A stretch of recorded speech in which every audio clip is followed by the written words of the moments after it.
Thank you, everyone, for joining us today. I will just start off by reading the land acknowledgement. I am an African Caribbean woman that goes by the pronouns of she and her. I am gratefully and respectfully acknowledge that Toronto is in the dish of one spoon territory. I acknowledge that I live and benefit from working within the dish with one spoon territory. The Toronto Purchase and the Williams Treaty. This treaty is home to the Anishinaabe, the Haudenosaunee, the Mississaugas of the Credit, and to any subsequent nation that are caretakers of this territory that have not been mentioned, recorded, or unrecorded. I recognize that Black people shared this land since 1608, first arriving to serve as an interpreter to the Mi'kmaq language. Since the 16th century, Black people have a long-standing relationship with the territories upon which Ryerson University campuses are situated that preceded the establishment of Ryerson University. I do not condone the ongoing colonialization that takes place on Turtle Island, which continues to undermine the vital role and sovereignty of Indigenous people in our world. I have the honor of having a conversation with Kika Roach, and I will just read her bio. So Kiki Roach is the Unifor Chair in Social Justice and Democracy at Ryerson University, where she teaches courses in human rights in at the School of Social Work and in social movements and politics in the politics department. Before coming to Ryerson, Kike worked as a civil rights lawyer representing organizations like the Black Action Defense Committee and the Community Alliance for Social Justice. She has appeared frequently in the media and was a regular commentator on current and legal affairs on CTV News and CBC News World. She is co-author of the book Politically Speaking on Feminism and Canadian Politics. Her work is published in the new anthology, We Resist, Defending the Common Good in Hostile Times. Thank you, Kike, and welcome to the conversation. CESAR. Thank you for inviting me, Carol, and thanks to everybody at CESAR. During my time at Ryerson, I came here in 2017, and I have to say that it's been wonderful working with the Continuing Education Students Association ever since then. It's been a great partnership. We've managed to do a lot of good events together. So I'm really pleased to be here and yeah, looking forward to our conversation. Well, thank you. I will just start with your first question. And it's just, and then we could just get into it. So you lecture here at Ryerson. So can you tell me about what you're teaching and your courses? And yeah, I have to say that my position is a cross appointment between the Faculty of Arts and the Faculty of Community Services. So I teach both in the politics department and in the School of Social Work. And during the winter is when I teach on the politics side, and that's the work that I've been doing for the last several months. And I have to say that despite all the bad news that we've been seeing, the upset, the crisis really that the province is in and our whole country is in, the world is in, one of the bright lights for me has been every week meeting with students and talking about politics, talking about social movements, talking about how people confronted a lot of oppression, discrimination, barriers, very deep structural inequality. and how they were able to mobilize and strategize to overcome some of these challenges and really shape the kind of freedoms that many of us enjoy. We know we're still on a long road towards freedom and true equality for everyone. But that's the kind of stuff that we talk about in social movements and politics. And I have been involved in, over the course of, before I became a civil rights lawyer, actually, because I came from a very political family.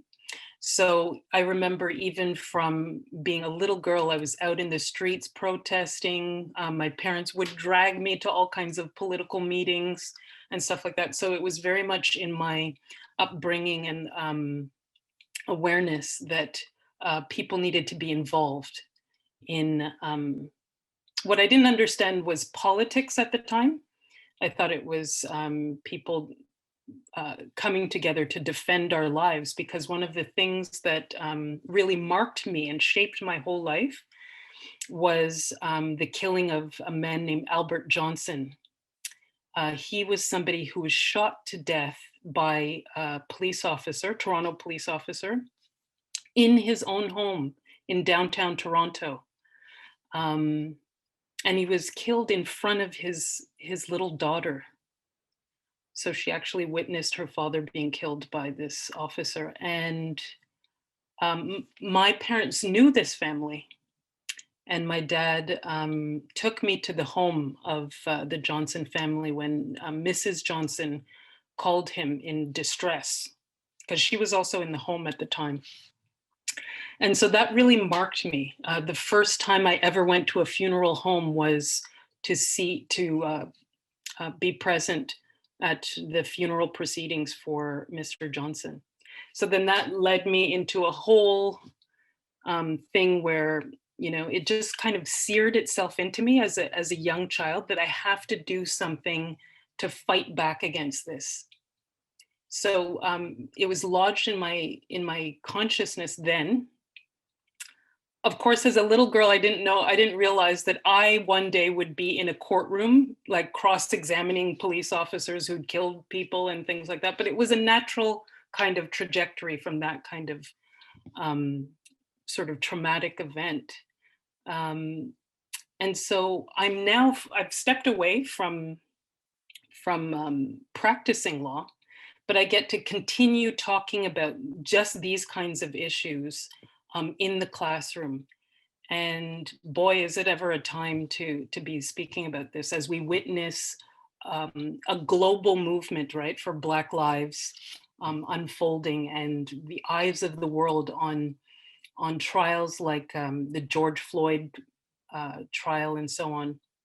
One of the things that I'm fortunate to be able to do is to be able to put a Canadian context on all of this. And you know, people do, and I find my students do, in fact, they know the names, like the whole world knows the name George Floyd, right?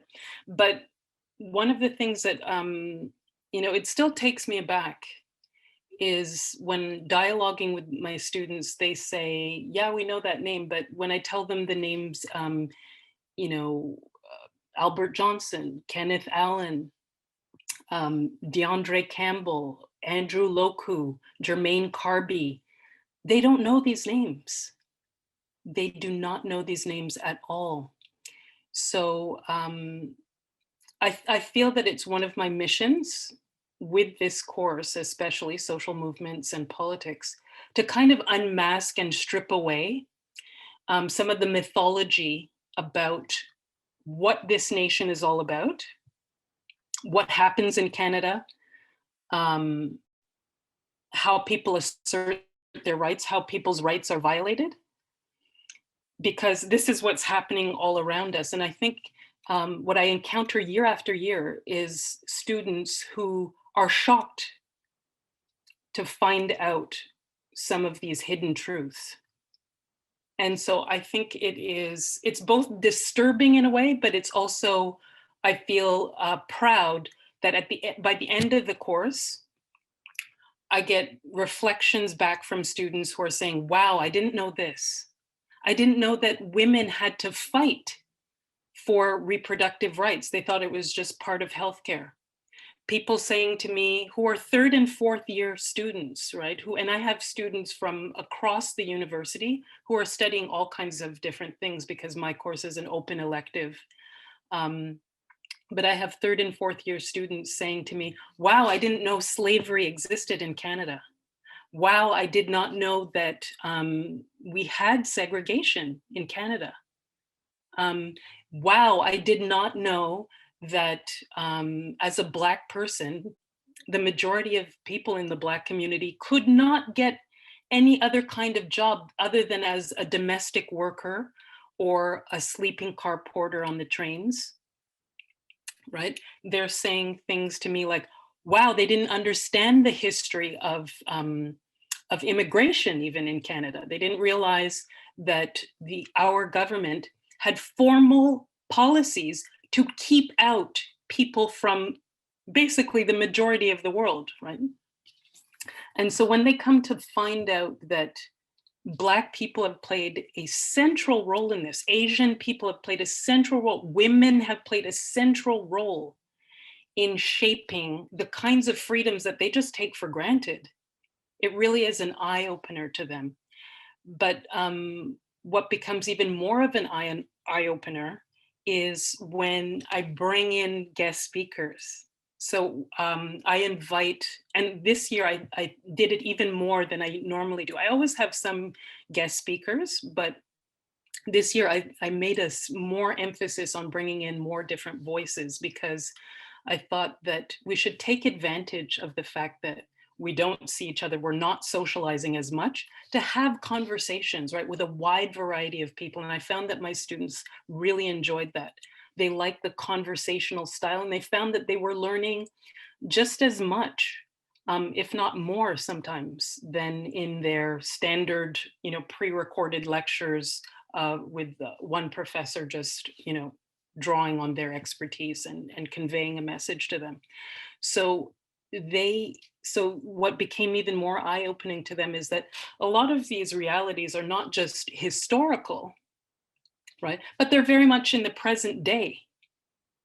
So an example of that is I was able to, we were very fortunate to hear from Elder Wanda Whitebird, who's been a long-term activist on so many different issues, but she's most noted for her work around HIV/AIDS, around supporting prisoners, and as well as supporting families of missing and murdered Indigenous women. And Elder Whitebird will be familiar to a lot of people as she's opened many proceedings and events, including at Ryerson, but she is a constant figure at the strawberry ceremony every single year on February 14th in front of police headquarters on 40 College, right? And she was able to come to the class and explain to the students the background about what is the significance of the strawberry ceremony? Why do they gather there every year? And she was able to bring insights into the classroom that I could never do, even if I, include certain kinds of readings, or we might watch certain sort of videos or films or whatever. There's information that sometimes you can only get from speaking to people who are directly involved and at the center of the movement, right? And so Wanda Whitebird is exactly that kind of leader, right? Who was able to give us deeper insights around the struggle for against violence against Indigenous women. And she was able to show us, for example, that she gets calls every single week from families. She could tell us in detail how police failed to respond, how families had to maneuver themselves and the community had to come around and support people, and how sometimes individuals had to take up certain tasks, such as investigating their own family member's disappearance, because the police simply wouldn't do it. And the stories that she told us are stories that we don't hear. They're stories that are not taught to us in our curriculum, but they're also stories that don't even appear on the mainstream news. And so what that does for students is it makes them sit back and think, like, why am I not hearing this on the mainstream media, in fact? But then when we brought Terry Montour, who is a Mohawk woman from the Six Nations of the Grand River Territory, who's also somebody in the No More Silence movement, she was able to deepen our understanding about why this phenomenon is even taking place in the first place, and take us back to a time that is before colonization, and give us a deeper understanding of Haudenosaunee culture, governance. She was able to help us think through how an attack on Indigenous women in particular was so central to the colonizing process. She explained to us the important roles that women in the Mohawk Nation played in terms of governance, in terms of selecting leaders for the different nations in the Haudenosaunee Confederacy. She was able to give us insights about how it was really women who were key in deciding when a nation would choose to go to war or not, or make peace, engage in a treaty with another nation. And so then it was then that, students found that really eye-opening to begin to see the connections between things like a phenomenon that just gets, sort of quickly brushed over. And they get to see who's really involved in that. So that's just one sort of small example of some of the kinds of peeling away that we do, some of the mythology that kind of begins to fall about Canada being a peaceable, kind nation where everyone says sorry and excuse me, and we're all so polite, and we're multicultural, and everybody's just eating each other's foods and whatnot, right? So I think that's something that has been really important to me. Thank you for that, really detailed and way of explaining things.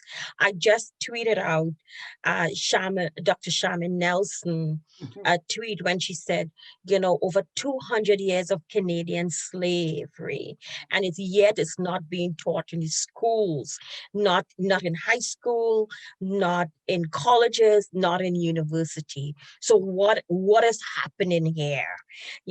And she just have an institution that she opened up for people to come in and to study and to bring and really put spotlight onto more than 200 years of slavery. And it's not being, people believe that Canada never had slaves, right?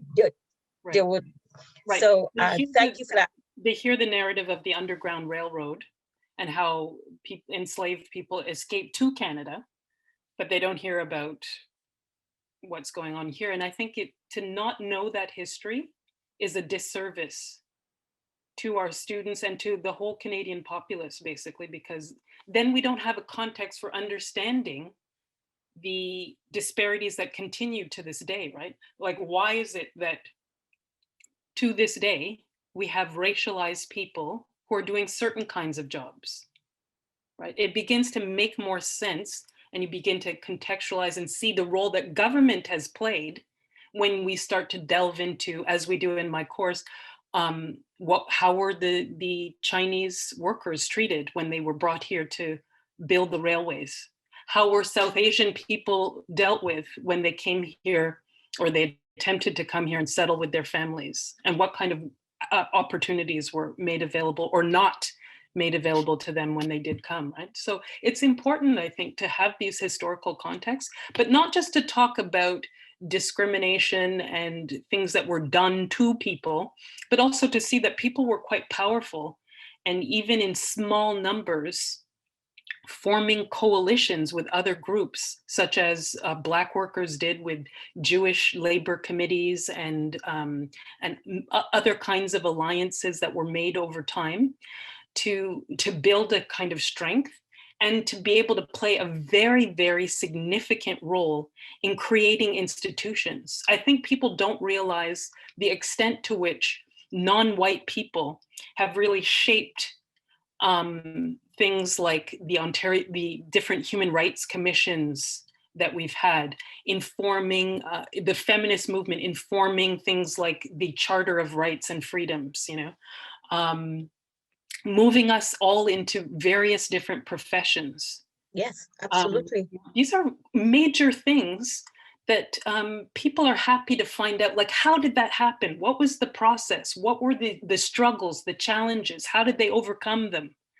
And they want to know this kind of information. And the one thing that kind of scares me is that while I'm happy to be able to teach this course, my course is an elective.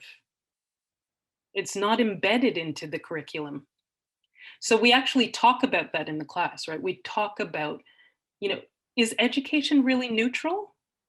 Is there some sort of objectivity that happens into what you learn in elementary school all the way up to graduation?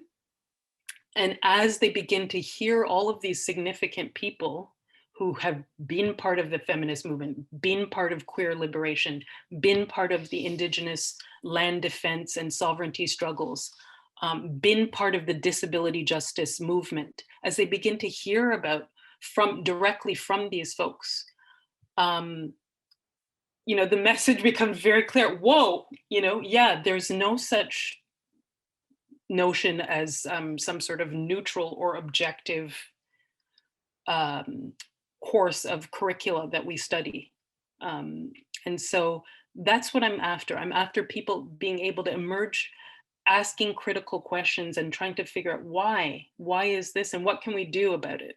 I was really pleased that in some of my other work, I've been able to work with students such as I was mentioning before, CESAR, to put on Social Justice Week and to bring people like Dr. Charmaine Nelson, who's now founded that Institute for the Study of Canadian Slavery that you just spoke about, right? And to speak to a broader audience. There was so much enthusiasm for that speech. People have been asking, how can we learn more, right? And so, there's some really fundamental conversations that I think we're not having enough of. It's fine to put out statements saying we're against racism, whatever, but I feel that there's now more of an urgency and an imperative for every single discipline to look at itself, to examine itself, and to ask itself, what exactly are we teaching? Who is telling the stories? What are we missing? Because it goes now to the root of many more people are starting to understand that racism and intolerance and discrimination is literally a threat. It's a life and death threat. It's a threat to many of us who have seen our loved ones perish over generations, and there wasn't a lot of outcry from the white mainstream community about it. But now I think more white folks especially, are starting to see the interconnectedness of everything. And they're starting to see that, wow, if we don't have decent working conditions, if we don't have proper healthcare, if we leave people in marginalized bubbles unattended, even as we demand their labor to do all sorts of essential tasks like grow our food and drive our transportation systems, then we're all going to be affected. Every single one of us is going to be affected. I think that's the big lesson that everybody's been talking about over these last months. Absolutely. And it was really interesting so Harvard University this last week, late last week, declared that there will be no more having the arts. So the arts program is going to be cut from Harvard University. It's not going to be, how we could study the art program as a major, it's not going to be minor. So your course is going to be elective. So a lot of people were saying, I want to know the arts because the arts give us critical thinking. Yeah. And I know you kind of briefly touch on it when you talk about, seeing for the first time as a child going to a funeral, right? How does your own experience shape your teaching? Yeah, thank you for that question. I actually started off my term this year speaking to the students in slightly more of a personal way than I normally would, because I found that storytelling is really important, and connection, and letting students know that I'm a multidimensional person. I'm not just a flat screen, right? Just parroting certain words was important. But there was also there's a pedagogical, there's an educational component behind it, right? So I started off the term by telling my students that I was as much shaped by what I learned formally in school as what I did not learn formally in school and was forced to learn on my own or through my family or community outside of the halls of academia, right? I had to go off myself and look in the library for representation, because there was a time when I was just starved, right? I had my parents had put me, they're from Trinidad originally, and my mother, who loves languages, decided to put me in a French immersion school, which is great because now I'm bilingual. But on the other hand, I was the only Black student in my class for many, many years. And I never had a Black professor or teacher until I got into I think it was my second or third year of university. And while in university, I just had this hunger for where is Black intellectual thought? Where do I situate myself?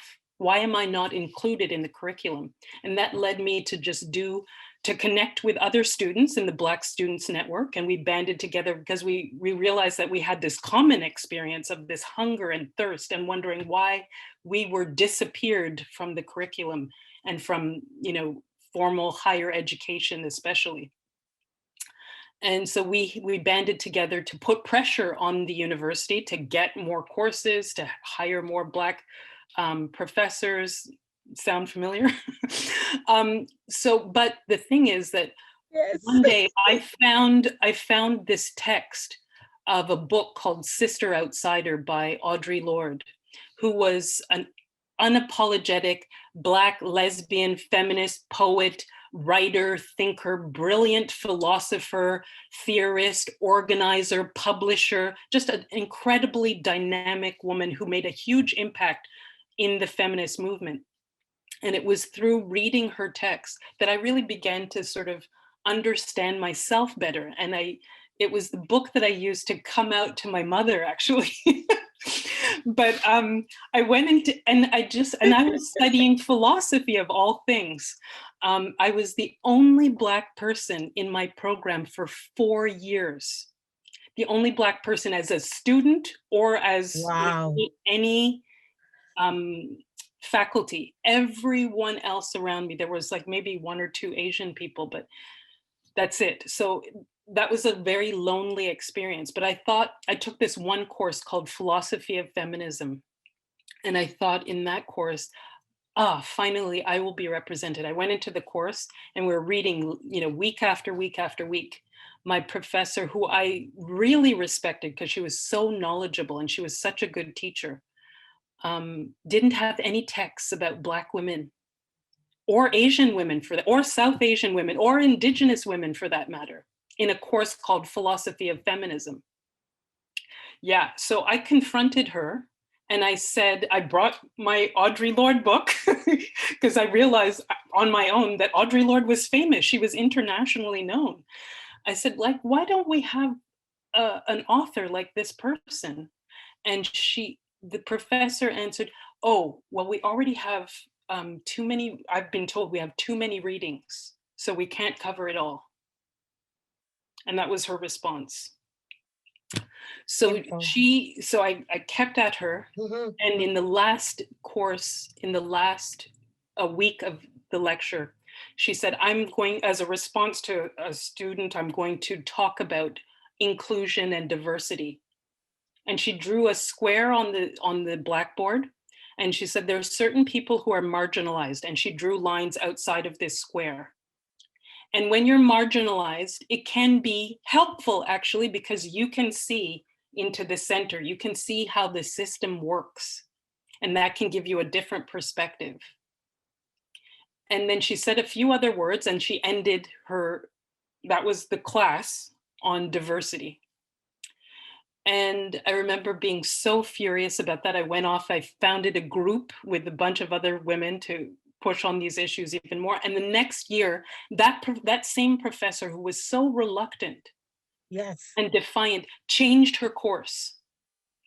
She changed her course and she started teaching bell hooks. She started teaching Audre Lorde. She started teaching about Sojourner Truth and the famous speech, Ain't I a Woman, which was a speech Yes. even back in the 1800s, which was maybe even the precursor to what we now all parrot as intersectionality, right? There were women way back, over 150 years ago who were talking about class, race, and gender all together. Black women, right, who were theorizing the need to deconstruct all of these things and to see the interconnectedness of oppression, right? She began teaching all of this. And I know that because I snuck into one of her courses to just see what was going on. And then I realized, as students, we have a power. Absolutely. As students who speak up, we have a power to actually bring to bear that we have something crucial and important to bring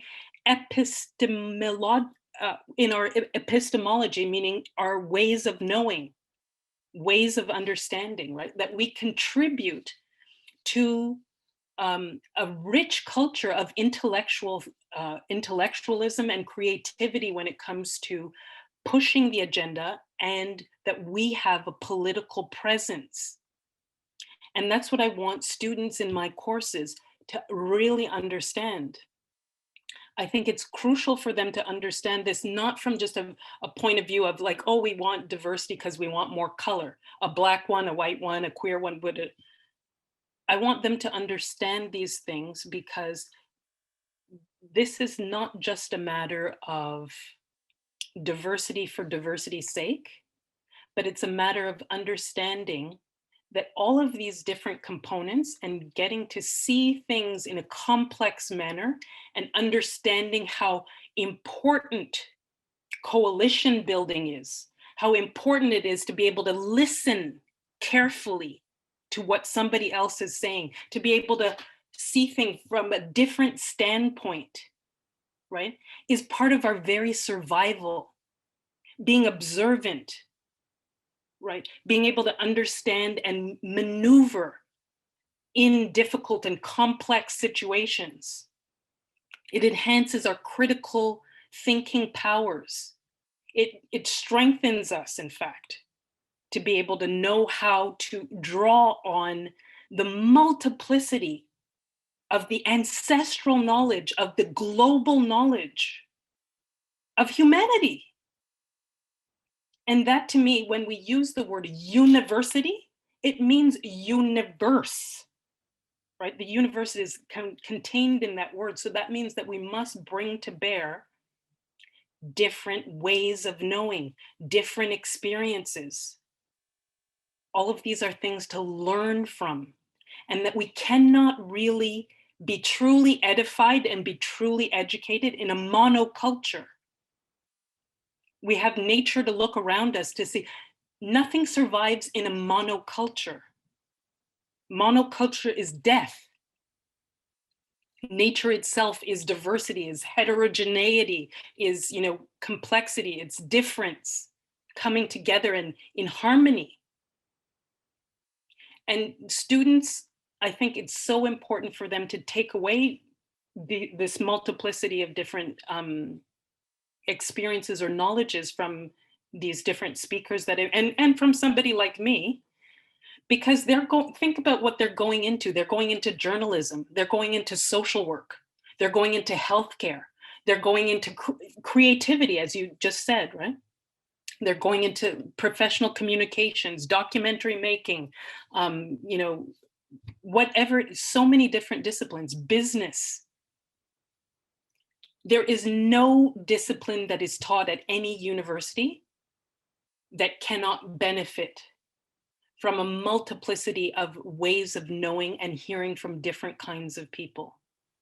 And so to me, when students come away from the hearing a speaker or hearing from somebody like me, and I ask the students to do reflections, because I want them to draw also on their own experiences and integrate their own experiences, because my philosophy of teaching is that I step into the classroom as one teacher amongst many teachers. I learn from my students as well. And I learn when I read their reflections and they draw connections between things like their own workplace harassment experience and listening to somebody like Winnie Ng, who used her difficulties as a worker to propel her into a glorious 30-year, 40-year career as a labor organizer, right? It's inspiring to people, right? And so I think I'm going on a tangent here. I'm kidding, but to me, it's just so important that people understand that, yes, you have to be a voter. Yes, you have to pay attention, especially at these times right now when we are so reliant on government to deliver certain programs, to protect us in this pandemic and so on, right? Yes, you must be engaged in that way. But your activity, your presence as somebody who is a resident, whether or not you're a citizen, maybe you're a visitor, maybe you don't have status, but your presence as a human being in this part of the world or any part of the world, you have something that you can tap into to make a difference. When people see all of these different people, Judy Rebick, Pascal de Verlis, Winnie Ng, all of these different people come in and they see, oh, this person started off just like me, just asking questions. Why is that? Why am I getting paid less? You know, or other basic questions like that. And it propels them into action and also fun, sometimes joy. People see joy, people see community, people see, you know, lifelong friendships that come out of this kind of work, right? People see a pride of things that they've been able to accomplish, you know, a better life that has been achieved for so many different people, right? When they see these kinds of things, this is something that energizes people. So, you know, so there's a lot to touch on, but there's two things that come to mind. In the philosophy class, up to now, my girlfriend, who is an admin at Rice, and she said, you know, I have been here now for the last 5 years, and this is the first time I'm seeing this is my 5th year now, and we only still have one Black student in the program. So that she still can't get up. And she said, you know, and every time I interact with the few racialized students, I know the name. And they said to me, oh, you're so good at names. And she said, no, because I could identify them. Because you're the one Black person. Because there's one Black person, one Asian person, right? And she said, so I know them. I know them on my hand. You know, when you talk about relying on government, next thing when you talk about relying on government during a pandemic, what are the challenges now you're seeing for your students in the classroom and out of the classroom during this really difficult times? Because I know for our students at CESAR, lots of them are losing their job. So who was already in precarious work is losing their job. And also losing parent. Like we just had one request for a grant, for emergency grant, and he just lost his father to COVID. So could you just touch on what you said? Yeah, I mean, I've been hearing those stories too. It has been an incredibly challenging time for students. I've heard some of the same stories of some students are still working. And, you know, even those who are still working, it's challenging because you're not entering the workplace in the same way, right? You're having to go through all of these protocols, and a lot of workers are not feeling appreciated, in fact, for what they do. There was a lot of sort of championing of, oh, heroes and essential workers. That has just kind of vanished as we get deeper and as this whole crisis prolongs itself, right? But I've been hearing about students who have lost their jobs as well. And naturally, that has affected, right, people's ability to be fully present and engaged in completing their work. And I see this affecting students' mental health. um, they have talked about the challenges, right, of going from class to class to class and trying to learn everything online. They've talked about some of the challenges of asynchronous learning, learning from just pre-recorded lectures, right, with no ability to engage, right, no ability to even get a sense of community and be able to bounce off of, one of the things that people enjoyed about the fact that we had our class every week live is that they got to hear from some of the other students, and sometimes that, hearing a question from a classmate sometimes provoked a thought or a comment or another question, right? And enriched the dialogue and exchange, which you cannot always get if you just have to, type an email question just to your professor and that's the end of it. So a lack of a sense of connectedness sometimes, right? I've been hearing about students saying that they feel like they're being asked to do more work, even though many educators got the directive at the towards the beginning of the pandemic that we needed to modify our course curriculum. We needed to make sure that we weren't overloading the students and to really be present to the fact that this is a different time. Don't just teach your same curricula and in the same way with this,